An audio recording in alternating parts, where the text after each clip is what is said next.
So okay, KGX, kamusta kayong lahat? At check lang natin tong graph natin. So far, breakout yung 92,600 natin mga lods. 93,200 na. Umabot pa yan ng 93,800. So far, nakakita tayo ng rising wedge pattern mga idol. So ang ibig sabihin ng rising wedge pattern, no? Kabaliktaran siya nung falling wedge pattern. So yung falling wedge pattern na kung saan yung mismong indicator natin, kunyari, nanggaling dyan, tapos basta nanggaling dyan, tapos itong isa, basta pababa. So parang ganyan. So yan naman yung falling wedge pattern. So ano yung pinagkaiba nilang dalawa? Ang rising wedge pattern kasi kilala siya as a parang bearish, no? Kumbaga, ito yung isa sa pinaka once na nagkaroon ng rising wedge, marami kasi, no? Marami kasing time na kapag ang pinakita sa inyo is rising wedge pattern, bumabagsak ang market, no? So, karaniwan ang market going down, ganyan. Laging ganyan siya. No, kaya yung iba, ang ginagawa nila kapag nakakita ng ganyan na rising wedge pattern, kunyari, naka 93,172 na tayo. So, hindi yan nag-break. Ang gagawin nila, mag-short position sila.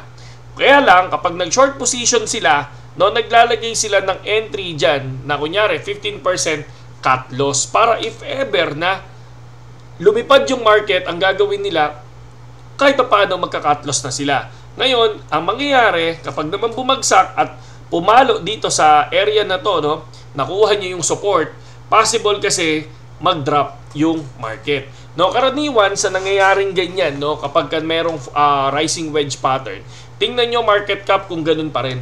Kapag ang market cap malakas pa rin, no, mataas pa rin ang market cap ni BTC, hindi siya nababawasan, minsan nagkakamali silang lahat. Ang nangyayari, lumilipad yan once na ma-break tong area na to, mga idol, no? Kaya ang ginagawa ng iba, ito yung time na minsan, yung mga trader, katulad ko, ang ginagawa ko, okay, hindi ako mag-aano ngayon. Hindi ako magti-trade. Bakit hindi ako magti-trade? Hihintayin ko yan.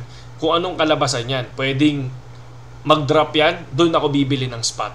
Tapos biglang aangat. Doon ako magbebenta. Ganon sila, no? Yung nag-i-scalp, no? Yung mismong nagdi-DCA lang. So, yun yung mga indicator na, yan yung mga indicator na ginagamit nila kahit paano para makuha nila yung trade nila. So, ganun din ang falling wedge pattern. Kung mapapansin nyo, kung babalik na rin yan, kung bababa naman, karaniwan sa falling wedge pattern naman is kapag nakakita sila ng ganon, is aangat sila. Parang yun nangyari doon sa ETH. Kaya lang, ang nangyari doon sa ETH, mga idol, no? No, ang nangyari dito sa ETH natin, sa falling wedge pattern niya, from here, no? Teka lang. Yan, dito. Yan. Nung tinira natin ang falling wedge pattern ni Ethereum, nung nakaraan to eh.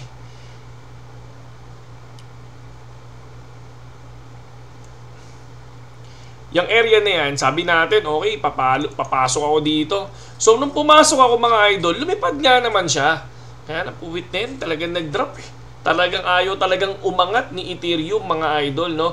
So, pinost pa nga natin yan sa Facebook page natin, mga lodi, no? So, pakita ko sa inyo. Kala ko, eto na. Eto na yung breakout. Sabi ko pa nga eh. Pero anong nangyari? Wala, bumalik ulit sa dati. Ayaw talagang mag-pump ni idol ko. Ayan, no? Kita nyo ba yan? So sabi ko, pinapalakas ko loob ko kay ETH na baka naman, ETH, baka ikaw na. Nagpaparamdam ka na ba? Yan yung mga sinabi natin sa kanya.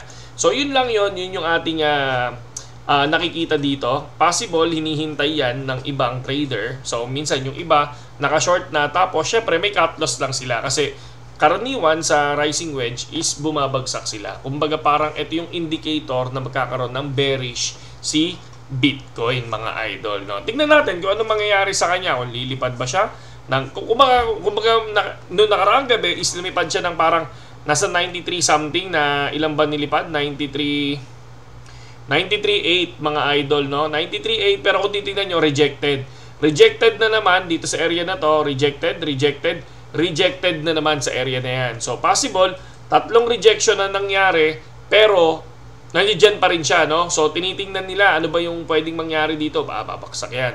Pwedeng lumipad yan. Kapag na-break niya to, possible lumipad. Pero, Pag hindi niya na-break yan, pwede siyang dumiretso dito at pag ito na-break, pwedeng bumagsak yan. No? Parang yung nangyari sa falling wedge pattern na lumipad tapos biglang bumalik. Parang ganun lang din naman yan. Kaya karaniwan sa mga trader kapag rising wedge ang pattern na nakikita nila, so nag-short sila at or doon sa mga spot trader, hinihintay nilang bumagsak yan bago sila bumili.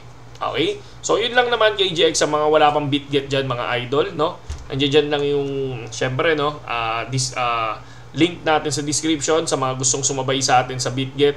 Ayun, pasok lang kayo sa link natin at kahit papaano, di ba, makakatulong kayo sa akin, makakatulong din ako sa inyo. And then, ipapakita ko din sa inyo yung ating, syempre, spot. Hindi nawawala yan. So, sa spot, hindi tayo makaalis-alis sa 270. Hindi tayo makatungtong ng 300. Okay? Bakit hindi tayo makatungtong ng 300? Kasi, ang nalalaglag ngayon, ayan, kaya negative 26 tayo, ang nalalaglag ay si RON, no? Si RON token, istalo na tayo dito ng negative 500 na tayo kay RON token. At kay ORDI naman is negative 2,000 tayo. Doon naman kay BAL and LRC, negative 129 and negative 70. Kay SLP naman, positive 600. Kay ETH is positive 31,000. Okay?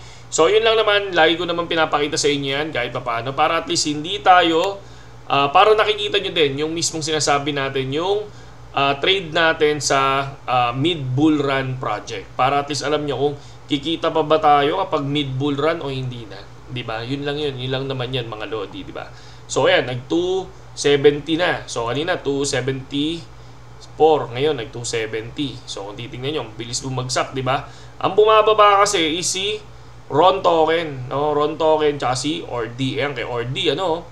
Negative 2,000. So, meaning, negative 40 USDT. So, nasa ano to kahapon eh? Nasa 290? Parang 290 o 285. Yan, bumababa ngayon, di ba? So, yun lang. Pero naka-hold lang naman tayo. Titingnan natin kung hanggang saan naabot yan. Saludo sa lahat kay GX. Magandang gabi sa inyo lahat.